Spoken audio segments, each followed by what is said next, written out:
Hey everybody, how's it going? This video is on basing, a little update. I finished this base, which you've seen before,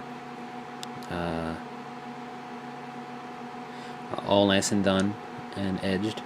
And then I made this base, focus, using parts from the 40, actually all of it's from the 40K basing set except for the spackling paste, which I use as a base medium type of thing for it to adhere to.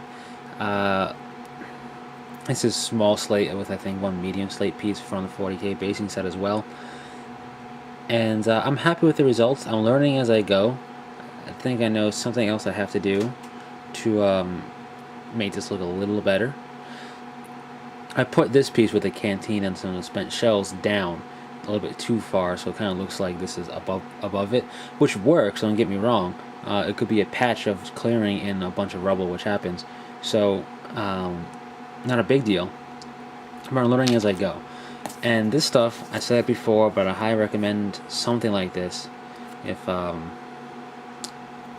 you're thinking about making really custom bases like this. It's all-purpose spackling paste, ready-to-use formula. It's paintable, easy to sand if you wanted to sand it.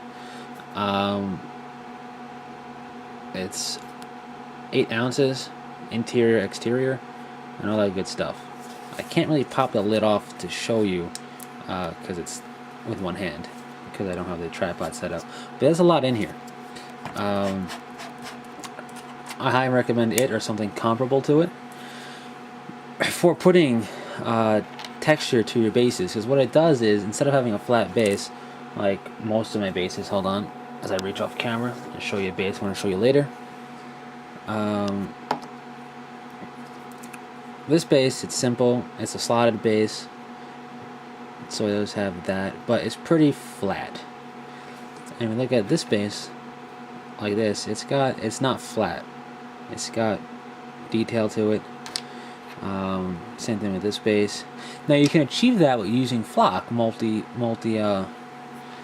multi-stage flock, but you can also achieve it with spackling paste. You still use your finer grit flock to get some texture to it like that.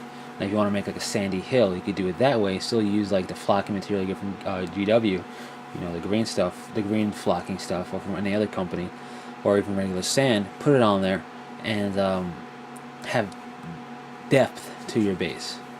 When you do use the spackling paste, have a bit of tissue around to kind of wipe it off a bit, because you're not going to be perfect with it, and wipe it off your tool. This happens to be a plastic knife.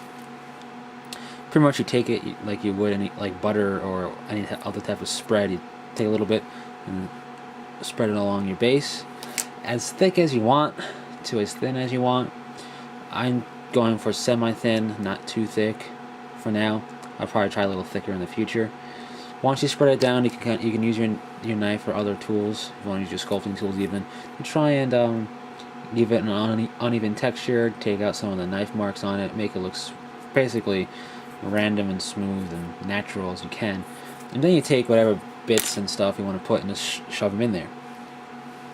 So after you do that, what I do is I do a wash, not really a wash, I thin down PVA glue and I put it over the entire base. It works. It makes it take a little bit longer until you can use it, and it does pick up some of the flock because the spackling paste doesn't have a super hard hold on it, but it has enough to keep it in place before you put glue over it.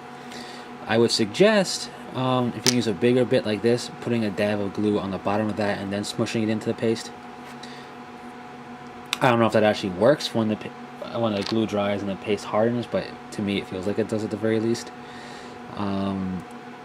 You could also try getting all the spackling paste down, putting a layer of PVA, like watered down PVA glue, over everything, and then putting your bits and flock on top of that, and kind of smushing it into the spackling paste as well, and then maybe that'll help hold it without doing a wash over it of PVA glue. I don't know. I haven't tried that yet. I'm still experimenting a little bit, but I'm happy with the results. I'm going for an urban basing, and I think these two will complete the job. I mean, right now you can't really say super urban, but I have some urban rubble resin bases I'm gonna make more of my own. Put them all together, it should look fine. So these are for my Dark Angels. This little canteen and shells is from the 40k basing kit, like I said. I just painted that up.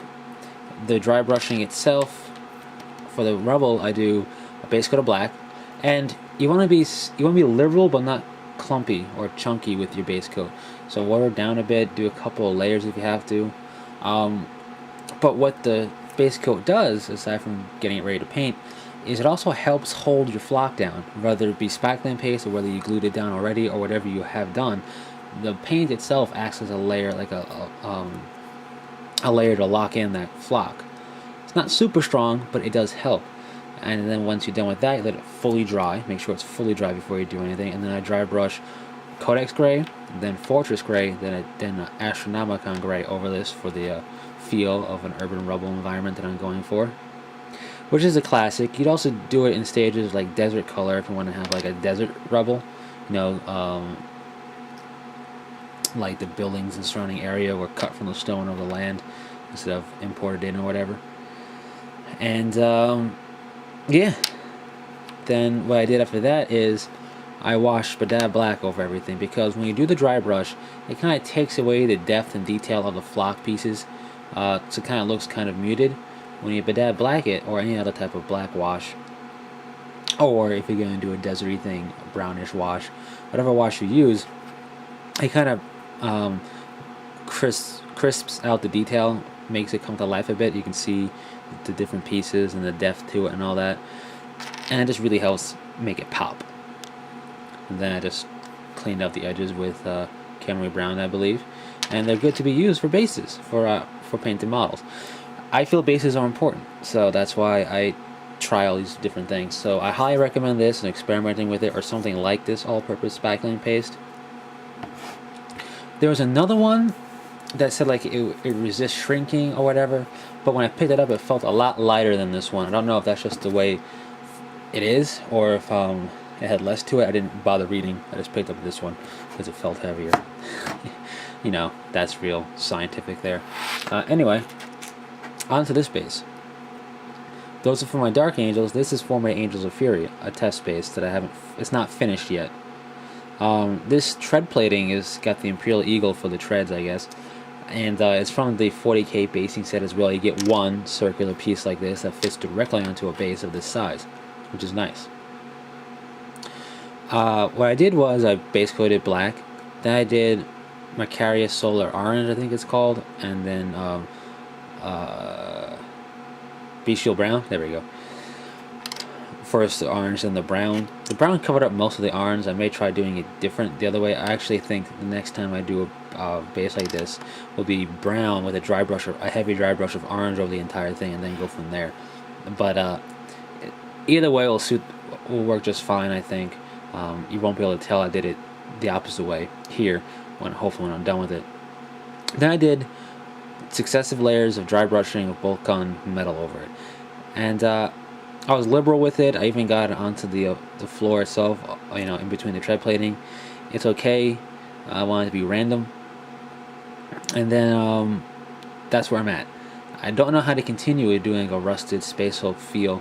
I don't want to be super rusted because I don't want to make it that crazy and cliche, but I do want to give it some type of detail. I'm thinking of doing a Devlin Mud Wash, heavy over certain parts and moderate over the rest, followed by a light Bedazzled Black. I'm not sure if I want to do the Bedazzled Black after that, but I'll give it a shot, I think.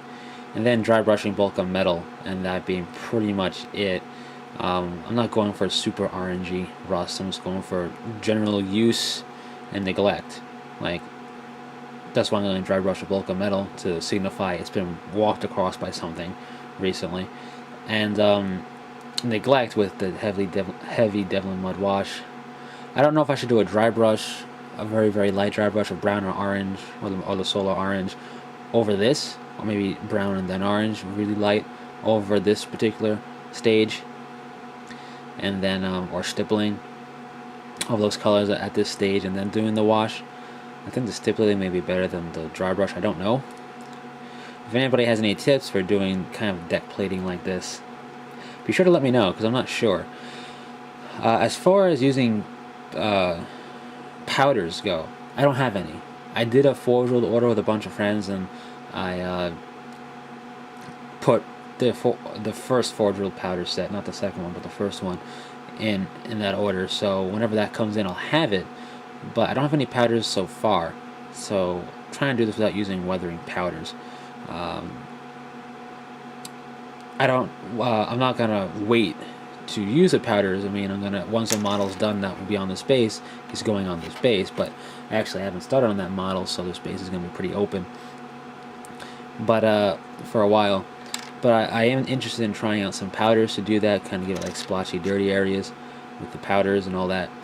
But without using powders, if anybody has any suggestion for what I can do from this part with having the bulk on dry brush ready or done and ready to go from here, I'd love to hear it, because that's the whole, this is what I'm going to be going for the entire basing for all of my Angels of Fury.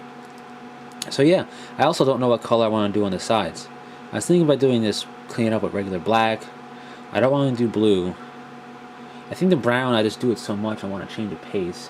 So I don't know, I'm thinking maybe a green, but I don't want to make it feel sewer-ish, because it's supposed to be Space Hulk-ish. But green is kind of prevalent there as well, so I don't know. And if anybody has any hints and tips on doing the deck plating itself, let me know. And if anybody has any suggestions on doing the base side, the side wall of the base here, let me know as well, either as a comment or as a video response. So yeah, I'm rambling on long enough on bases, I guess. In short, try something like this out, just because I know people use green stuff for that. I think green stuff is a little expensive to use, even when you buy it in bulk quantity. There's also wood filler paste out there that you can kind of get in a tube or a tub that can work for this as well, depending on what look you're going for. Not this, but the this type of rubble base. So give that a shot. I didn't do that because this was right in front of my face and I picked it up. I don't know which one is cheaper. I don't know if wood filler would be cheaper than spackling paste. Not sure. But that's something else to think about. And that's pretty much it. So until next time, take it easy.